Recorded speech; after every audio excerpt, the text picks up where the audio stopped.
Hello guys, আসসালামু আলাইকুম। আমি আজকে এসেছি সিঙ্গাপুরের একটি অত্যাধুনিক রিসোর্ট কমপ্লেক্সে। এটির নাম হচ্ছে মেরিনা বে স্যান্ডস বা সংক্ষেপে MBS। 2010 সালে নির্মিত 57 তলা বিশিষ্ট মেরিনা বে স্যান্ডস বিশ্বের সবচেয়ে ব্যয়বহুল স্থাপনাগুলোর মধ্যে অন্যতম। মেরিনা বে স্যান্ডস রয়েছে আবাসিক হোটেল, বিশ্বের সেরা সব ব্র্যান্ডের শোরুম, কৃত্রিম ice skating court, restaurant, convention centre, theatre, gymnasium, shopping mall, casino, art science museum এবং মেরিনা বে স্যান্ডস স্কাই পার্ক থেকে এক নজরে সমগ্র সিঙ্গাপুর দেখা যায়। 200 মিটার উচ্চতায় অবস্থিত জাহাজ আকৃতির স্কাই পার্কে আছে পর্যবেক্ষণ ডেস্ক এবং ইনফিনিটি পুল।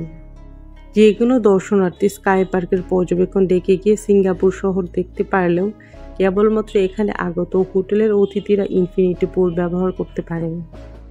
প্রায় $6 বিলিয়ন নির্মিত মেরিনা বে স্যান্ডস যেন শহরের ভেতর আরও একটি স্বয়ংসম্পূর্ণ শহর।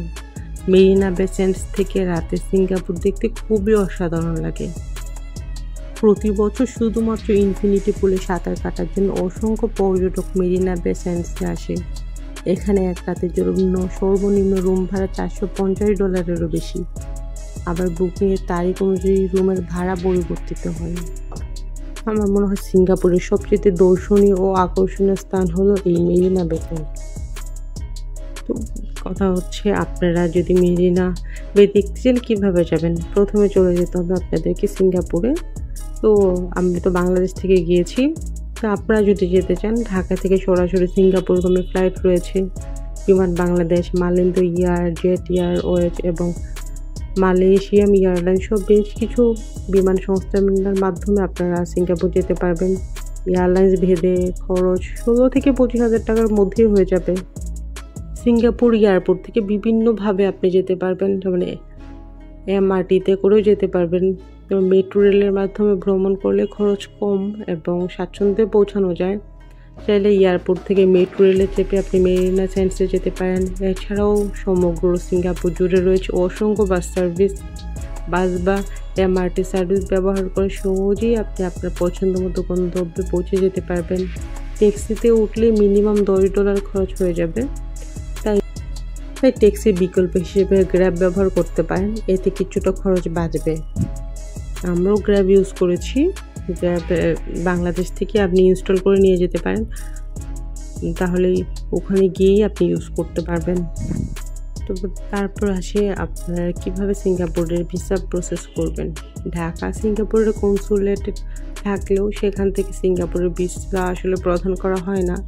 ভিসার জন্য আপনাকে অনুমোদিত এজেন্টের সাথে যোগাযোগ করতে হবে এবং অবশ্যই সিঙ্গাপুরে অবস্থানরত কারো কাছ থেকে ভ্রমণের আমন্ত্রণপত্র পেতে হবে, যেটা ইনভিটেশন লেটার বলে। তবে আপনি ট্রাভেল এজেন্সির সাথে যোগাযোগ করলে ওরাই এগুলো ম্যানেজ করে দেয়। আর ভিসা ফি $300 সিঙ্গাপুরিয়ান। আমাদের সিঙ্গাপুরের ভিসা পেতে খুব একটা প্রবলেম হয়নি, খুব সহজে আমরা পেয়ে গিয়েছিলাম। তো আমার কাছে মনে হয় ব্যাঙ্ক স্টেটমেন্ট এগুলো ঠিকঠাক থাকলে খুব একটা প্রবলেম হয় না সিঙ্গাপুরের ভিসা পেতে। তারপর আপনি তো ভিসা পেয়ে গেলেন, সিঙ্গাপুরেও গেলেন, কোথায় থাকবেন? সিঙ্গাপুরে আসলে অসংখ্য আবাসিক হোটেল রয়েছে। এগুলোতে আপনি আগে থেকে বুকিং করে রাখলে ভালো, কারণ হুট করে গিয়ে আপনি আসলে হোটেল নাও পেতে পারেন বা পেতে অনেক সময় ঝামেলা হয়, রাস্তাঘাট তো আসলে চেনা থাকে না। সান্তোস আইল্যান্ড এবং মেরিনা বেতে রাত্রি যাপন আসলে খুবই এক্সপেন্সিভ। সিঙ্গাপুরের মুস্তফা সেন্টারের কাছে মিনি বাংলাদেশ আছে, সেখানে চাইলে আপনি কম খরচে থাকতে পারবেন। এছাড়াও লিটল ইন্ডিয়ার বাজেটের মধ্যে থাকা যায়। তো আপনি চাইলে, আমরা হ্যাবলকে ছিলাম, আপনি চাইলে হ্যাবলক, তারপর মুস্তফা সেন্টার, লিটল ইন্ডিয়া এই এরিয়াগুলোতে যদি থাকেন তাহলে একটু কম প্রাইসে আপনি থাকতে পারবেন। তবে আমার মনে হয় সান্তোসা আইল্যান্ড একটু এক্সপেন্সিভ, বাট যদি আপনি একটানা থাকতে পারেন তাহলে খুব মজা হবে, কারণ সান্তোসা আইল্যান্ড আসলে অসম্ভব সুন্দর, খুবই সুন্দর। যেমন মেরিনা বে একরকম খুব লাক্সারিয়াস, বাট সান্তোসা আইল্যান্ড হচ্ছে নেচার, পাহাড়, মেঘ, খুবই সুন্দর। আপনারা চেষ্টা করবেন ওখানে যেন একটা দিন থাকেন।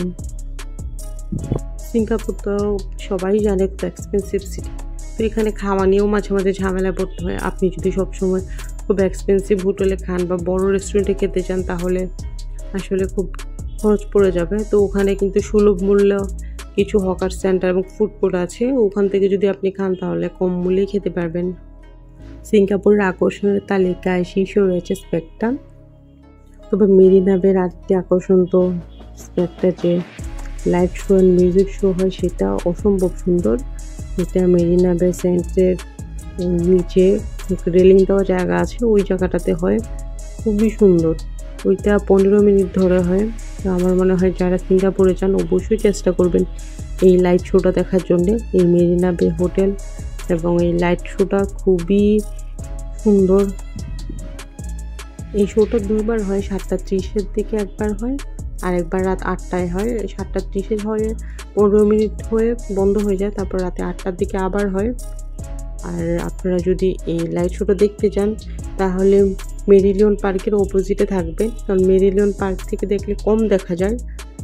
আর মেরিলিয়ন পার্কের অপোজিটে যদি থাকেন একদম স্পষ্টভাবে দেখা যায়। হোটেলের ভিতরটা চমৎকার সুন্দর। এখানে আপনারা সব টুরিস্টদেরকে দেখতে পাচ্ছেন। এখানে দেশি বিদেশি নানান দেশের টুরিস্ট একটা মিলন মেলা এখানে।